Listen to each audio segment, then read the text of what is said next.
라고 해서 그러나요? 이게 고르면 내가 미친놈이 되는 거지? 근데 이거는 왜 기대?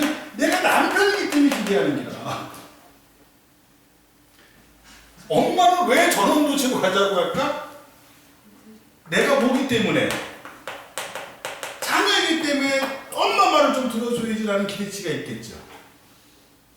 엄마 말을 들을 것인가, 아내 말을 들을 것인가. 고민이 되겠죠. 역할을 됩니다. 여기 남학생들은 내 아내 말 들어야 됩니다. 엄마 말보다는 아내 말 듣는 게 더 나아요. 그 엄마가 화딱지면 혼자 전원지 갈 수도 있어. 그러면 그때 잘 케어해 주면 돼. 그러니까 근데 이렇게 했는데 이렇게 했는데 또 중요한 건 이렇게 얘기를 엄마는 이렇게 하고 아내는 이렇게 얘기하는데 그래 교육이 더 중요하지. 일단은 교육도 지금 이상하게 결정했다. 그럼 역할은 어떻게 되는 거예요? 쫑난 거죠? 해결된 거죠? 제발 요 파트 문제부터는 밑줄이 어떻게 쳐졌는지 뒤 연습하다 보면 나올 거예요. 다음 주에 제가 이 관련된 자기주도학습 문제를 주다 보면 밑줄이 어디까지 쳐졌는가 그걸 잘 보고 풀어야 돼요. 2단원 그게 핵심, 요거다, 여기서는. 이해했나요? 무슨 말인지? 됐어. 뒤로 넘깁니다. 그 뒤에 여러분들 기출문제 정리하기라고 하는 건 주로 다 평가원 기출에 관련된 문제들로 구성이 되어 있으면 한번 풀어보시고요. 답은 맨 뒤에 있습니다. 풀어보고 이해가 안 되면 질문하시기 바랍니다. 자, 챕터 6, 페이지 58페이지.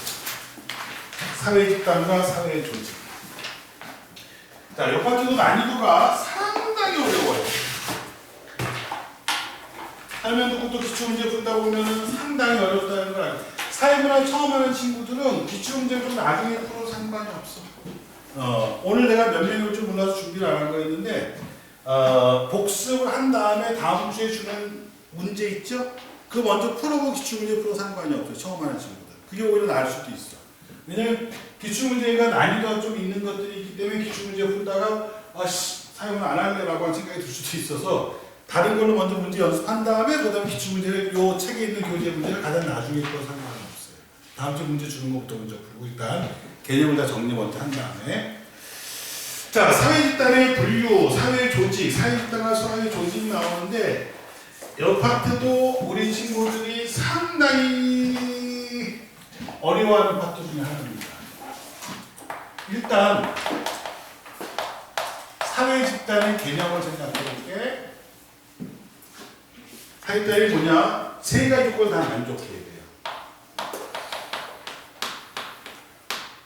2인 이상, 여기 그림에 그려져 있지만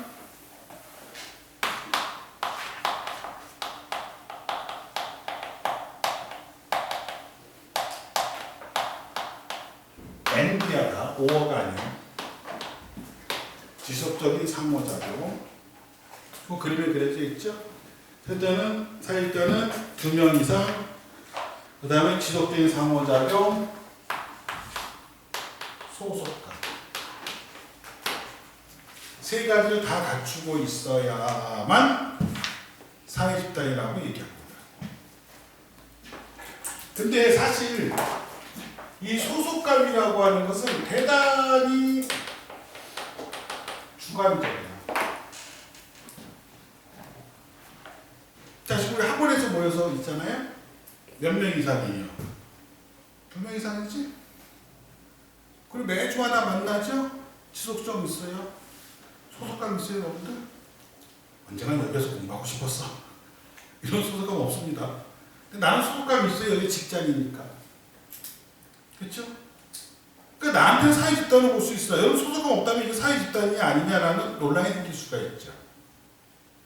그래서 일단 일반적으로 이것에 대한 언급이 없으면, 소속감에 대한 언급이 없으면은 2명 이상이면서 지속성이 있으면 그걸 사회집단으로 보면 됩니다. 그래서 학교는 뭐가 될 수 있어요? 학교는 사회집단이 될 수 있는 거예요. 학원도 뭐가 될 수 있는 거예요? 사회집단이 될 수 있는 거예요. 소속감에 대한 언급이 없다면 2명 이상의 지속성을 띠고 있다면 그건 사회집단을 볼 수 있다는 거예요. 그래서 이 사회집단 중에서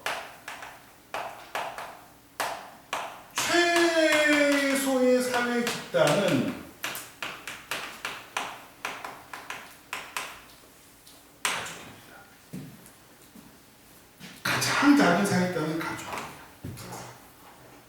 가장 작은 사이다는 가족이다. 근데 가족은 무조건 몇 명 이상이 된다는 거예요. 2명 이상이지 가족이에요. 근데 우리나라 가구 중에서 몇 인 가구의 비율이 가장 높을까요? 1인 가구 비율이 지금 우리나라 가구 중 가장 높습니다. 내가 살 때 4인 가구 비율이 가장 높았거든. 근데 이제는 1인 가구의 비율이 30%가 넘을 정도로 1인 가구의 비율이 최대가 됐어요. 근데 내가 이 얘기를 왜 하냐면 1인 가구 EBS 문제도 한번 작년에 나온 게 있는데 1인 가구 1인 가족이란 말을 쓰면 안 된다는 거예요. 왜 가족이란 말을 쓰면 안 될까? 1인은 사회 집단이 아니니까. 이게 가장 중요하죠. 자,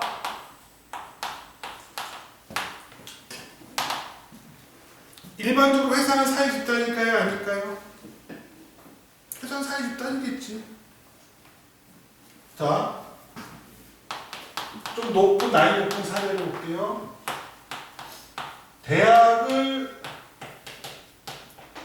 졸업한 가분 땡땡 세모 회사에서 근무하다가 퇴사하여 1인 회사를 설립해서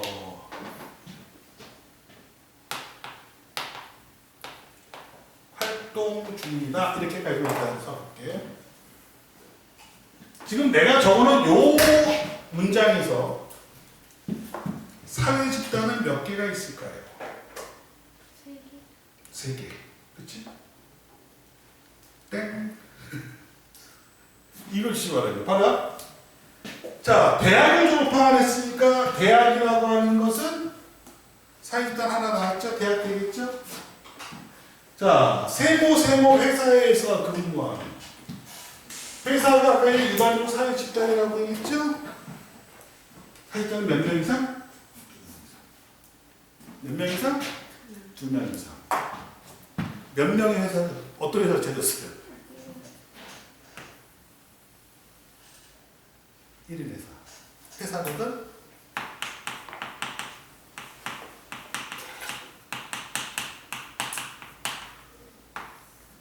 사회 집단 아니. 사회 집단 아니.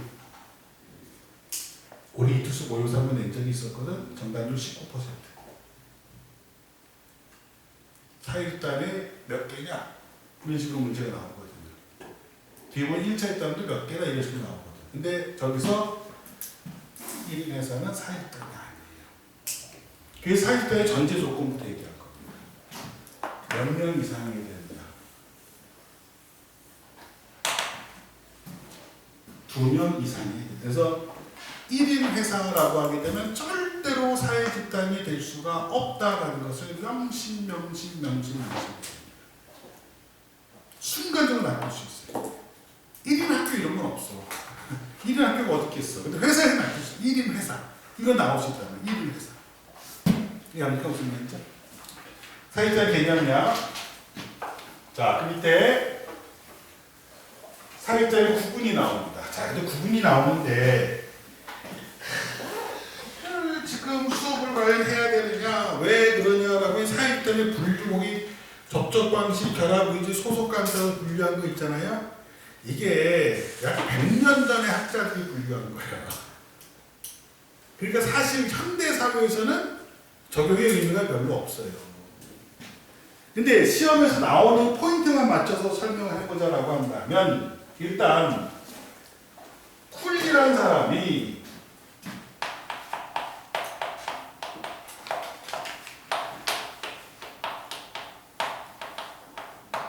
접촉 방식에 따라, 자, 사람 이름은 안 해도 돼. 수능에 사람 이름까지 묻는 문제는 안 나와요.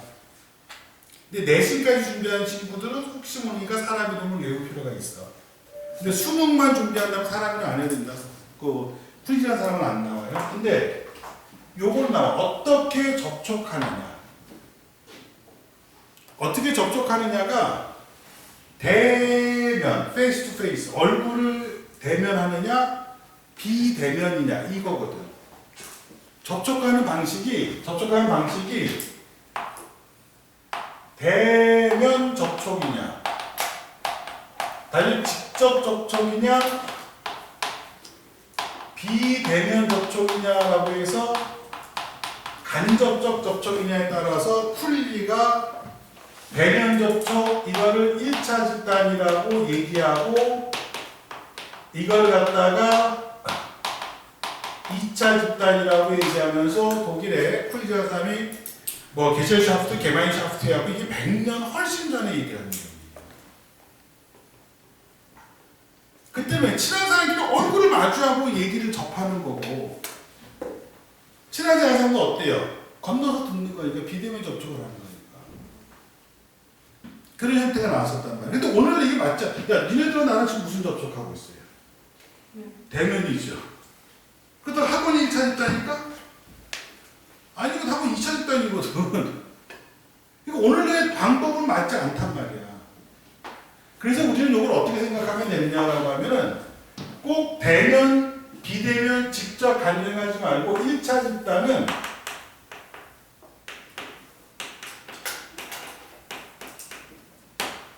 이렇게 생각. 정과 친밀감을 중시하면 1차 집단. 정과 친밀감을 중시하면 1차 집단. 그리고 2차 집단은 뭐냐? 2차 집단은 업무 성과를 중시하면 2차 집단. 그럼 학원은 몇 차 집단이냐는 소리야? 2차 정과 친밀감을 중시했다가는 학원 망해요. 성과 돼야지, 그치요? 이게 가면 이렇게 구분하는 게 나아. 그래서 오늘날에는 딱히 1차 집단, 2차 집단을 명확히 구분하기가 어려워요. 그래서 시험에서 뭐라 하냐면 1차 집단의 성격이 강하다. 2차 집단의 성격이 강하다 이렇게만 나와. 이해가요? 무슨 말인지? 그런데 100% 1차 집단인 건 있어. 가족은 무조건 1차 집단이야. 그러면 또 뭐가 있냐? 친족은 1차 집단이야.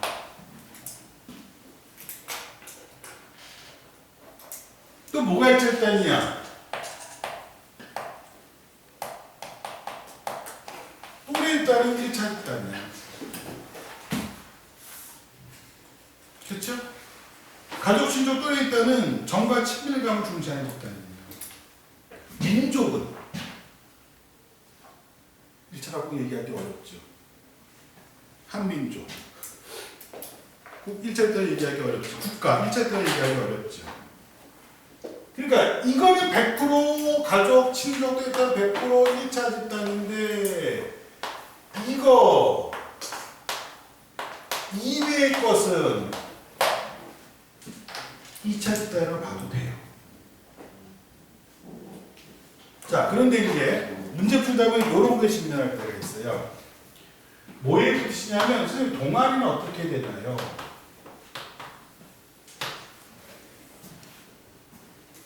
동아리가 문제가 될 때가 있어요. 동아리, 아니면 동호회.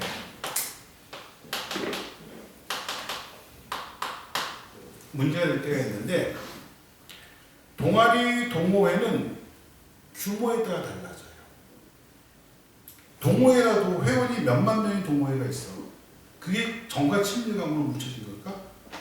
그렇게 얘기해요. 그래서 소규모 동아리, 동호회는 1차 집단이라고 볼 수 있는데 그냥 동아리, 동호회가 딱 나면 1차 집단으로 보기가 어려워요. 이게 가능한 무슨 말이죠? 자, 그러다 보니까 시험에서, 여러분 시험에서는 수능의 시험에서는 어떤 식으로 나오냐면은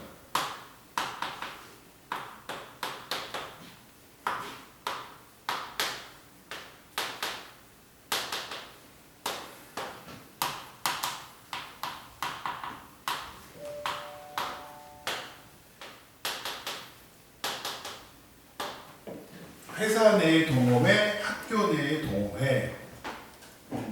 그는 같은 회사 내에서의 동호회야. 같은 학교 내에서의 동호회야. 그리고 이걸 우리가 다음 시간에 얘기하겠지만은 이러한 것을 우리가 뭐라고 부르느냐라고 하게 되면, 그쵸? 이런 애들을 비공식 조직이라고 불러요. 그냥 동아리 동호회가 아니라 반드시 학교나 회사 내에 있는 동아리 동호회야. 이런 애를 비공식 조직이라고 부르고, 요 비공식 조직은 일반적으로 몇 차 집단이라고 취급하느냐라고 하면 일반적으로 1차 집단으로 취급을 하자, 시험에 이렇게 약속이 돼 있어요. 그래서 여러분들 시험에는 동아리 동호회가 안 나옵니다. 그냥 땡땡 동호회라고 그렇게 나오게 되면 그건 1차 집단이라고 딱히 얘기할 수가 없어. 무슨 산악회.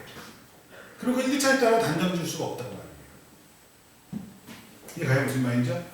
회사나 학교 내의 동아리 동호회 같은 경우는 비공식 조직이라고 하고 이걸 1차 집단으로 취급을 하자, 이렇게 약속이 되는 거예요. 그러니까 동아리 동호회는 1차 조직을 얘기할 수 없습니다. 그런데 시험에서는 이렇게도 나올 수 있어요. 2차 집단 내에서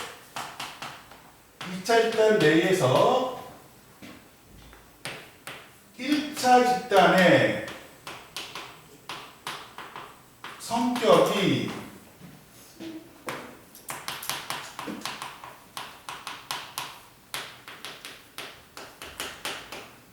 이거는 맞는 말이에요. 2차 집단 내에서 1차 집단 성격이 나타날 수 있다.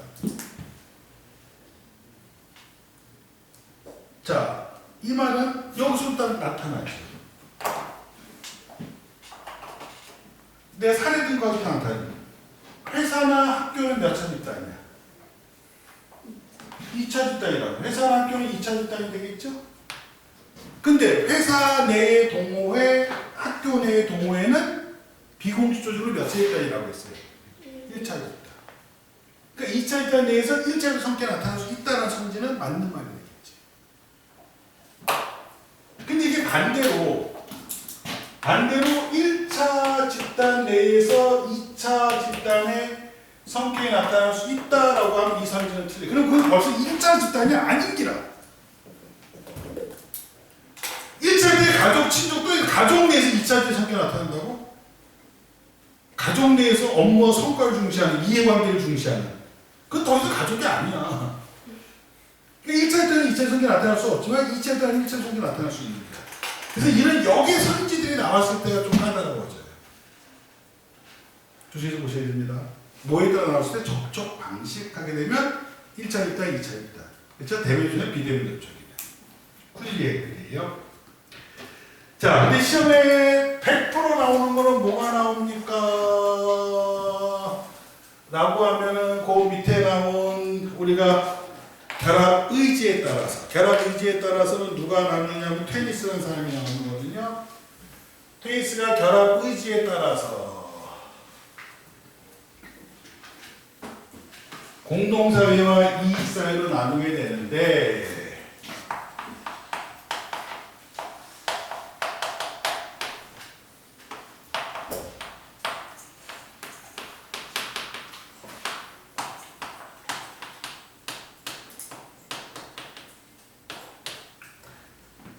공동사회 이익사회는요,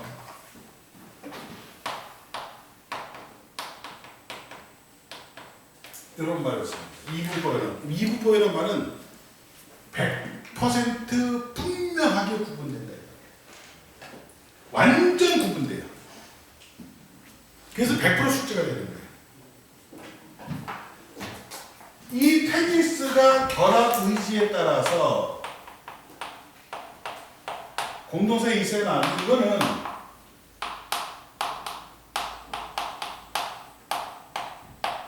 본질적 의지라고 얘기합니다.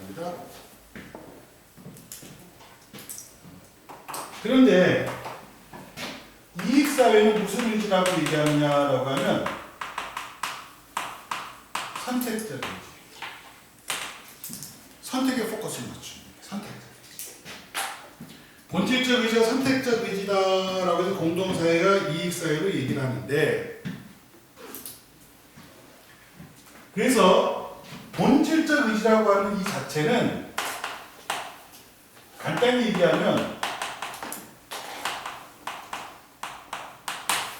선택 불가라는 뜻이야. 이걸 갖다 본질적 의지라는 표현을 갖다 사용한 겁니다.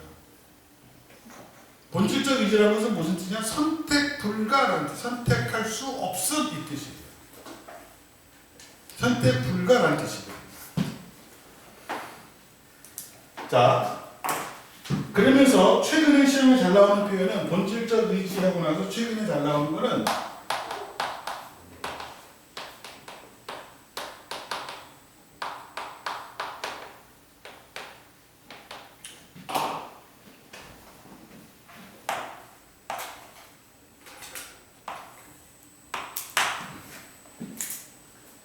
결합 자체가 목적이라는 것이 시험에 굉장히 나옵니다.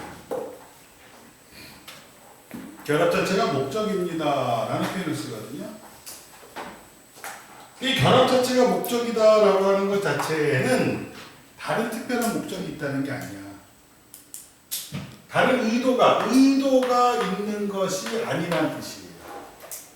그럼 여기 선택적 의지라고 하는 것은 의도와 목적이 있는 게 이익사회입니다. 근데 결합 자체가 목적인 공동사회는 어떤 의도와 목적이 있는 게 아니라는 말이에요. 선택할 수가 없어. 그래서 공동사회는 세 가지만 기억해. 뭘 기억하느냐? 가족,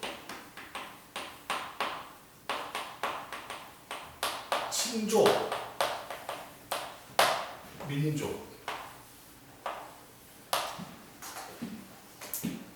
족자들한 그 세 개.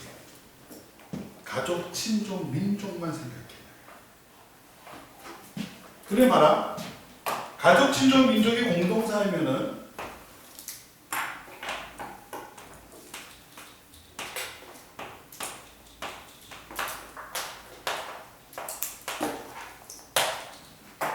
이거 이외의 것은 모두 다 이익사회.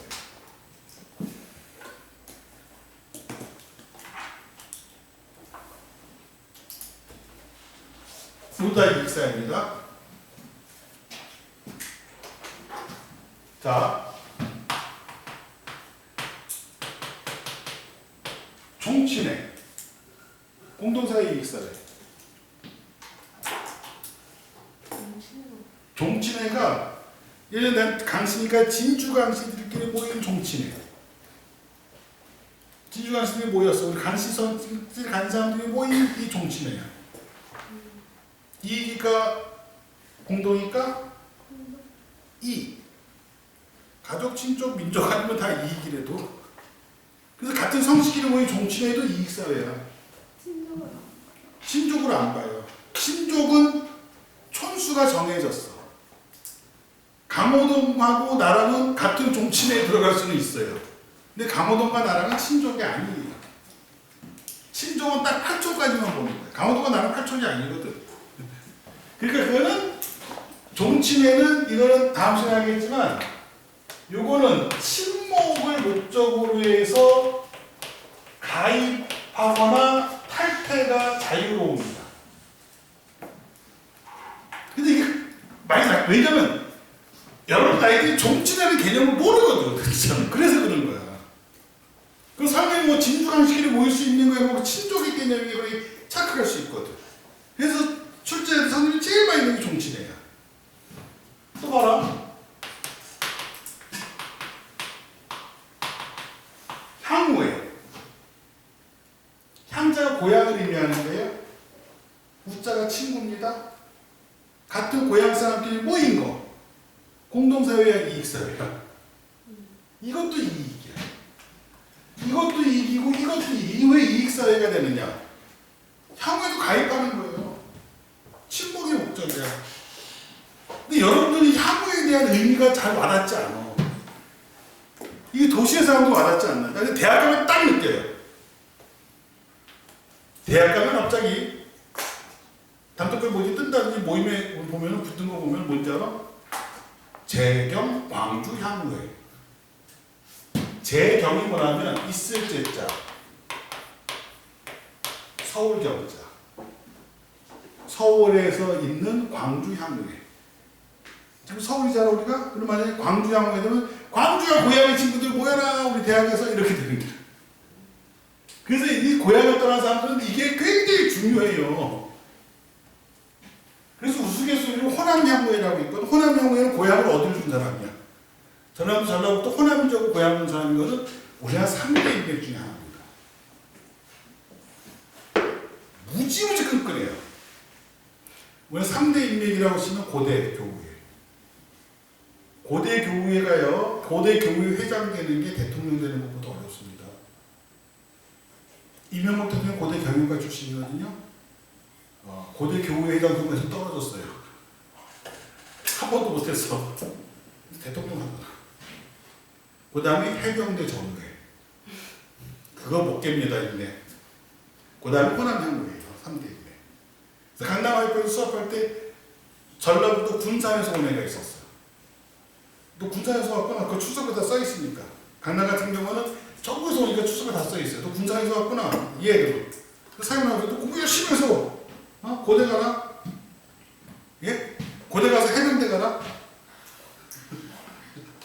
그럼 너는 먹고 사는데 아무런 지장이 없다 그래서 왜요? 그러세요? 왜 얘기했어요? 고대 가면 고대 교우회. 해병대 가면 남학생이니까 해병대 전우회. 고향이 전라북도니까 호남 향후회. 그 얘기 듣던데. 고대 가고 해병. 이게 우리 예전에 사는 사람들은 모르지만 그런 어떤 지방의 원칙은 되게 무지개 거네요. 그리고 이걸 은근히 이걸 잘못하면은 공동생활하는데 무조건 아니라 이익사회다. 이것도 친목을 목적으로 가입이나 탈퇴를 해야 됩니다. EBS가 좀 실수하는 게 간혹 있는데, EBS가 실수하는 게 있는데, 이 공동사회에 올해도 늘지 모르겠어요. 또래 집단을 넣는 경우가 있어요. 그리고 다른 인강을 듣다 보면 다른 인강의 선생님들이 또래 집단을 넣는 경우가 있습니다. 근데 왜 인간 교재에 또래 집단을 넣느냐라고 하게 되면 EBS에 들어가 있으니까 넣는 거예요. 근데 지금 바로 여러분들 친구 사귈 때 선택해 안 해? 선택하지? 안 해? 그냥 막 사겨? 아니잖아. 선택한단 말이야. 어느 정도 일정 나이가 되면 선택을 해요. 근데 이 또래 집단이라고 하면 어떤 때냐면 영유아기 때 또래 집단이라고 사실 내 선택 의지가 없어. 엄마가 풀어놓으면 거기서 친구가 되는 거야 그냥. 그치? 내가 어디 가서 그걸 선택하거나 이런 게 아니란 말이야. 근데 그래서 이거는 위험한 거야. 그리고 또 지역사회도 집어넣는 것도 이것도 위험해요. 왜 지역사회가 위험해? 옛날에 지역사회는 가능할 수 있어.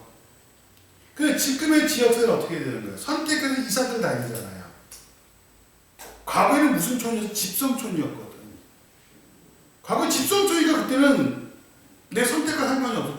태어날 때 잘하면 다 거기 친인척들이야 다. 근데 내가 추석보다 엄씨, 여기 엄씨 없죠? 엄씨 있나? 오늘 약간 부를 때 엄씨. 엄씨면 내가 물어도 너 영월 엄씨지? 어떻게 하세요? 영월의 엄씨 집성촌이었거든.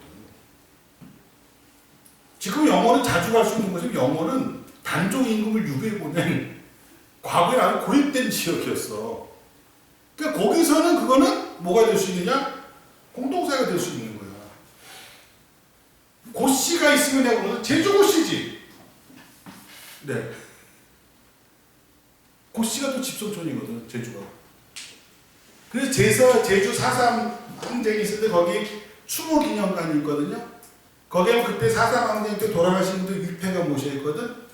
다 고 누구 다 이렇게 돼 있어요. 한 마리 쑥대밭이 됐었거든 그때. 그럼 다 거기 집성촌 사람 다 습격돼. 와이프를 얘기했다 나오는데 와이프가 그러더라고. 4.3 항쟁 때 애기들이 많이 죽었어? 왜? 사람들이 죽으면은 고 누구 하는데 와이프는 고 해놓고 나서 모든 생각에서 고 해놓고 나서 두 글자가 써져 있으니까 마치 애기들이 죽은 걸 생각하는 거야. 애기들은 세 글자를 다 안 부르는 경우가 많으니까.